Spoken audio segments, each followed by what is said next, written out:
안녕하십니까.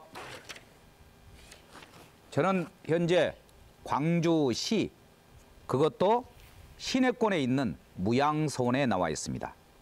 우리 광산구가 자랑하는 서원이, 대표적인 서원이 여러 개가 있는데 그 중에서도 자랑으로 삼는 서원이 이 무양서원과 바로 올봉기대승의 고봉기대승의 올봉서원입니다.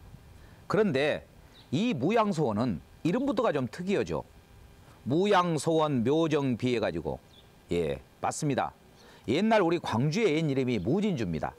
무진주의 북쪽, 산의 북쪽을 우리가 뭐라 하냐 그러면은 음이라고 그러고, 산의 북쪽을, 강의 북쪽을 양이라고 그럽니다. 그러니까 광주천의 북쪽에, 그리고 광주의 북쪽에 자리 잡았다고 해서 무진지향에 따가지고 무양서원이라고 이름을 짓고 있습니다. 그래서 이 무양서원은 여러분들도 알다시피 광주시 문화재 제3호인데 탐진 최씨의 서원이라고도 부르고 있습니다. 왜 그럴까요? 우리가 이 서원이라는 것은 어떤 중요 인물을 배양하는 장소거든요. 그러면서도 학문을 했던 곳입니다. 그런데 이 무양서원은 여러분도 알다시피 탐진 최씨 문중에서 세웠기 때문에 더욱더 탐진 최씨 서원이라고 부르는 이유입니다. 그러면 여기서 서원이라는 것이 잠깐 뭔가 볼까요? 향교는 나라에서 세운 중고등학교를 향교라고 합니다. 그러니까 도시의 중심에 있어야 되죠. 그런데 서원은 개인이 세웠기 때문에 도시보다는 외곽에 나가 있습니다. 우리나라 경우는 1453년에 풍기 군수로 나갔던 주세붕이 최초로 고려 말의 학자 안양을 배양해가지고 그때게 최초로 경상도 순흥에다가 백운동 서원을 세웠습니다.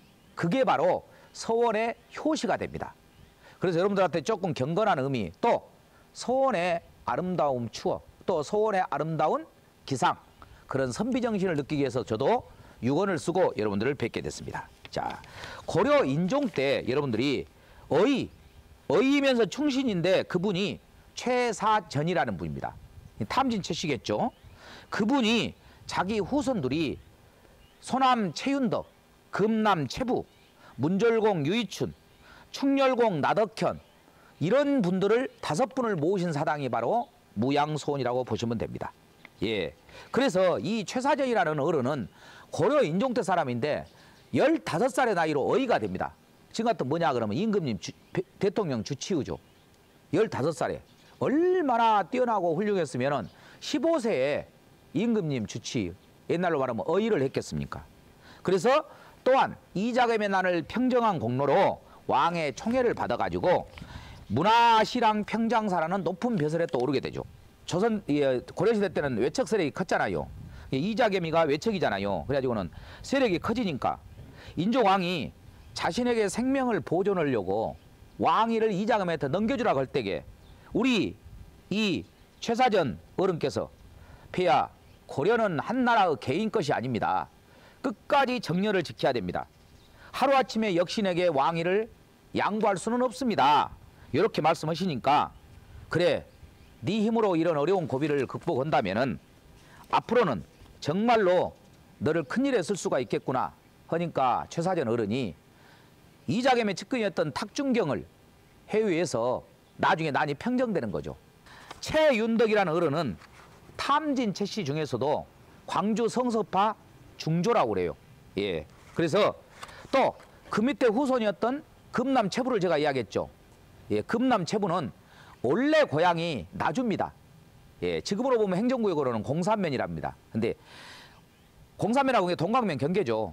거기에 사시던 분이 나주의 옛 이름이 금성입니다. 그래서 금성의 금자와 해남으로 장가를 다뤘기 때문에 해남의 남자를 따갖고 호를 금남으로 지었어요. 근데 이분이 1454년생인데 이분하고 친구들이 균경필이나 이런 분들이고, 자기 스승이 그 유명한 조의제문으로 유명했던 김종직 분이 바로 스승이 되는 겁니다.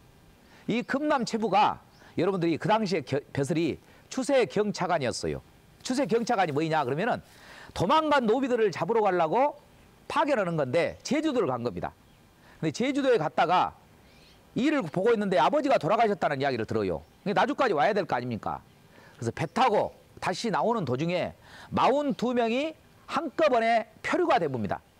그래가지고는 풍랑에 만나갖고 추자도 근처에서 떠날라간 것이 중국의 영파라는 데까지 떠날라가요. 영파가 지금의 중국에 가면 여러분들 닝보우라고 알죠. 닝보우. 상해 바로 밑에 있습니다. 그분이 신호주를 거쳐서 한국으로 딱 돌아올 때 표류까지 하면은 약 136일 정도 걸렸다고 그래요. 그러니까 거의 한 4달이 넘었죠. 그러니까 표류 기간까지만은 5달 동안에 한국에 오니까 아버지 초상은 물론이고 자기도 죽었다고 초상을 쳐버린 겁니다. 그래서 성종 임금이 그 당시에 당신 왜 인자 나타나요? 그러니까는 이만저만 했습니다. 함께는 그거를 글로 쓰시오. 그랬어요. 근데 자기 때는 글을 못 썼어. 그랬는데 자기의 외손자가 그 유명한 담양의 대덕에 모셔져 있는 미암 유이춘 할아버지입니다. 미암 유이춘 할아버지는 1513년생인데 그분보다 3년 선배가 하서 김인호고 태계 이양하고 성균관에서 띠동갑인데 1501년생, 1513년생인데 얼마나 뛰어났으면 같이 공부를 할 정도니까 뛰어난 인물이죠. 그 미암 유이춘이 할아버지의 유고를 완성해가지고 바다를 떠돌아다니는 기록이다 해가지고 떠돌아다닐 표자, 바다 해자, 기록할 녹자 쓴 것이 표예록입니다. 이게 여러분들 외국에서는 걸리버 여행기보다 더 유명합니다. 청소년부터 해가지고 어른까지 물론 무양서원에서 자체 프로그램이 많습니다. 뭐 염색체험부터 해가지고 코로나 전에는 많이 했어요.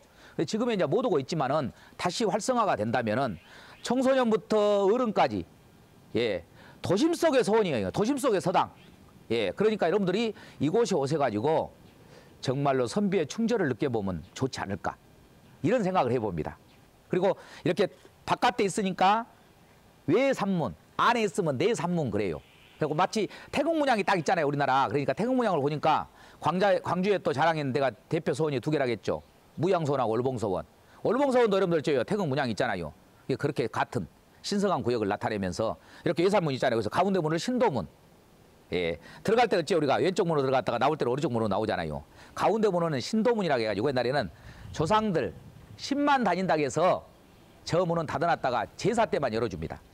그래서 왕이 왔을 때나 제사 때 외에는 문을 안 열립니다. 이게 참고로 알아두시고 일반적으로 통행한 문은 이쪽에 왼쪽에는 합인문이고 오른쪽에는 을을 모은다. 합의문이 있습니다. 그러니까 을을 집어본다.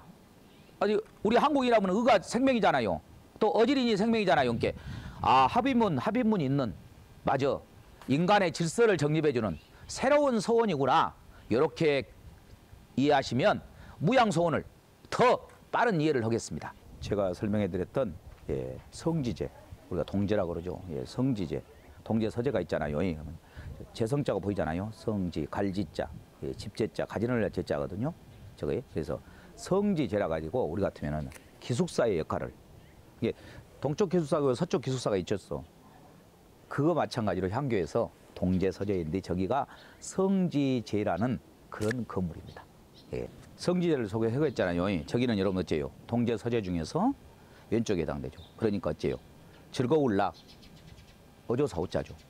즐겁구나 그 말이에요. 공부하니까 당연히 즐겁죠. 그래서 낙호제 즐거울락자 오자에다가 제자는 집제자가 되겠죠. 우리가 목욕제기한다 할 때 그 제자라고 생각하시면 될 겁니다. 제 앞에 보이는 것이 삼오문입니다. 삼오문이라고 해가지고 뒤에는 사당, 제사를 모시는 사당이 있습니다. 그래서 천하 공유주로 천하가 함께 길을 얻는다. 왼쪽에도 또 길이 있습니다. 왼쪽에는 뭐냐? 이치를 터득하는 길이다 해서 이렇게 삼오문이라는 것을 형상화시켜가지고 사원의 졸업생을 더 극대화시킨 거죠. 뒤에는 배양한다 생각하시면 되겠습니다. 조상님들을 배양하는 것이 바로 제일 뒤에 우리 보면 추승사 막 이렇게 써있잖아요. 전덕사 같은 의미입니다. 똑같은 의미니까 그렇게 이해하시면 되겠습니다.